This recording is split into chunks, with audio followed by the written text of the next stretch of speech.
ZEE5 ಇರುವಾಗ ನೀವು ನಿಮ್ಮ ನೆಚ್ಚಿನ ಶೋಗಳನ್ನ ಎಂದಿಗೂ ಮಿಸ್ ಮಾಡಿಕೊಳ್ಳುವುದಿಲ್ಲ. ಅದು ಸಂಪೂರ್ಣ ಉಚಿತವಾಗಿ. ಈ ವಿಷಯದಲ್ಲಿ ನಾನು ನಿನ್ನನ್ನು ಎಷ್ಟು ಹೊಗಳಿದ್ರೂ ಸಾಲದಮ್ಮ. ಎಲ್ರಿಂದಾನು ಈ ಕೆಲಸ ಆಗಲ್ಲ. ನಿನ್ನ ಮನಸ್ಸನ್ನ ಗಟ್ಟಿ ಮಾಡಿಕೊಂಡು ಇದಕ್ಕೆ ಕೈ ಹಾಕಿದ್ಯಾ. ನೀನು ನಿಜವಾಗ್ಲೂ ಗ್ರೇಟ್. ಇಲ್ಲ ಅತ್ತೆ, ಇದರಲ್ಲಿ ನನ್ನ ಗ್ರೇಟ್ನೆಸ್ ಏನೂ ಇಲ್ಲ. ಗಂಡನ ಸುಖ ಶಾಂತಿ ನೆಮ್ಮದಿ ಬಯಸೋಳೆ ನಿಜವಾದ ಹೆಂಡತಿ. ಅದು ಅವಳ ಕರ್ತವ್ಯ. ಅದೇ ನಾನು ಮಾಡ್ತಿದ್ದೀನಿ ಅಷ್ಟೆ. ನಾವು ಯಾರೂ ಏನೂ ಮಾಡೋಕ್ಕಾಗಲ್ಲಮ್ಮ. ನಾವು ಅಂದ್ಕೊಂಡಿದ್ದ ಥರ ಏನೂ ನಡೆಯಲ್ಲ. ನಾವೇ ಒಂದು ಲೆಕ್ಕಾಚಾರ ಹಾಕಿರ್ತೀವಿ, ಆದರೆ ಆ ದೇವರೇ ಇನ್ನೊಂದು ಲೆಕ್ಕಾಚಾರ ಹಾಕಿರ್ತಾನೆ. ಅವನು ಹೇಗೆ ನಡೆಸ್ಕೊಂಡು ಹೋಗ್ತಾನೋ ನಾವು ಹಾಗೆ ನಡ್ಕೊಂಡು ಹೋಗ್ಬೇಕು ಅಷ್ಟೇ. ಸ್ವಲ್ಪ ಹುಷಾರಮ್ಮ. ಯಾವುದೇ ಕಾರಣಕ್ಕೂ ಗೌತಮ್ಗೆ ಮೊದಲೇ ಡೌಟ್ ಬರಬಾರ್ದು.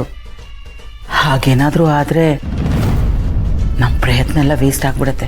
ಹಾಗಾಗದೇ ಇರುವಾಗ ನಾನು ನೋಡ್ಕೋತೀನಂತೆ. ಸರಿಮ್ಮ, ಟೈಮ್ ಆಯಿತು, ನೀನು ಹೋಗಿ ಮಲ್ಕೋ.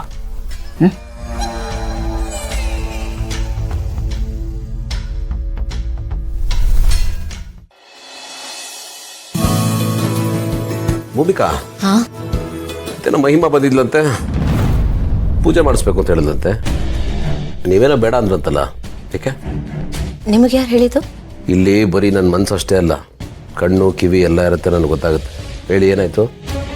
ಅಲ್ಲ, ಅವರೇನೋ ಪೂಜೆ ಮಾಡಿ ಅಂತ ಹೇಳ್ತಿದ್ದಾರೆ. ಅತ್ತೆ ಈಗಿರೋ ಪರಿಸ್ಥಿತಿಯಲ್ಲಿ ಪೂಜೆ ಗೀಜೆ ಅಂತ ಹೇಳಿದ್ರೆ ಅವ್ರಿಗೆ ತೊಂದರೆ ಆಗುತ್ತಲ್ವಾ, ಅದು ಸರಿ ಹೋಗಲ್ಲ ಅಂತ ನನಗನ್ನಿಸ್ತು. ಅದಕ್ಕೆ ಬೇಡ ಅಂತ ಹೇಳಿದೆ.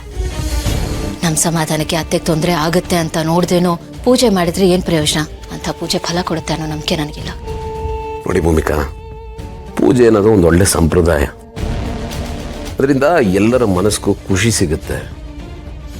ಫಲ ಕೊಡೋದು ಬಿಡೋದು ಭಗವಂತನ ಬಿಟ್ಟಿದ್ದು. ಎಲ್ರಿಗೂ ಸಂತೋಷ ಆಗುತ್ತಂದ್ರೆ ಪೂಜೆ ಯಾಕೆ ಮಾಡಬಾರ್ದು ಹೇಳಿ? ನೋಡಿ ಗೌತಮರೇ, ಪೂಜೆ ಅನ್ನೋದು ನಮ್ಮ ಭಯಕ್ಕೆ, ಆತಂಕಕ್ಕೆ, ಕಾಟಾಚಾರಕ್ಕೆ ಮಾಡೋ ಕೆಲಸ ಆಗಬಾರ್ದು. ಹೌದು, ಅದನ್ನ ಯಾರೇ ಮಾಡಿದ್ರು ಖುಷಿಯಿಂದ ಮಾಡಬೇಕು. ಅಫ್ಕೋರ್ಸ್. ಅದನ್ನ ಫೋರ್ಸ್ ಮಾಡಿ ಮಾಡಬಾರ್ದು, ರೈಟ್? ಕರೆಕ್ಟ್. ಈಗ ಅತ್ತೆಗೆ ಪೂಜೆ ಮಾಡಿ ಅಂತ ಹೇಳಿದ್ರೆ ಅವ್ರಿಗೆ ಅಂತಾನೆ ಗೊತ್ತಾಗುತ್ತೆ. ನಾವೇ ಕೈ ಹಿಡಿದು ಎಲ್ಲಾನು ಮಾಡಿಸ್ಬೇಕಾಗುತ್ತೆ. ಅದು ಅವ್ರಿಗೆ ಹಿಂಸೆ ಕೊಟ್ಟಂಗಾಗುತ್ತಲ್ವಾ? ಅದಕ್ಕೆ ಬೇಡ ಅಂತಿದ್ದೀನಿ ಅಷ್ಟೇ. ನಿಮ್ಮ ಪಾಯಿಂಟ್ ನನಗೆ ಅರ್ಥ ಆಯಿತು.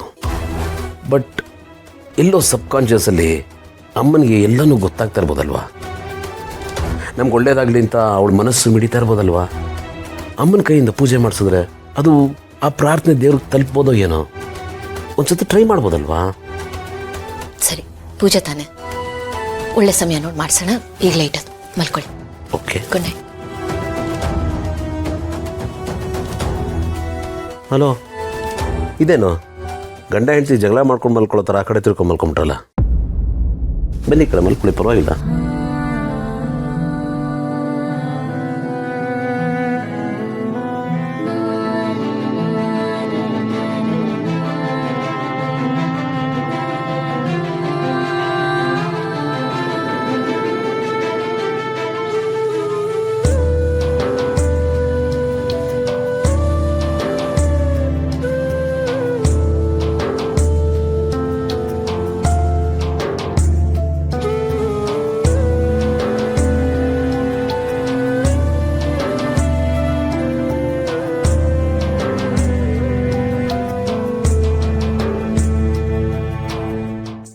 ZEE5 ಆಪ್ ಡೌನ್ಲೋಡ್ ಮಾಡಿ ಎಲ್ಲಾ ಸಂಚಿಕೆಗಳನ್ನು ಸಂಪೂರ್ಣ ಉಚಿತವಾಗಿ ನೋಡಿ.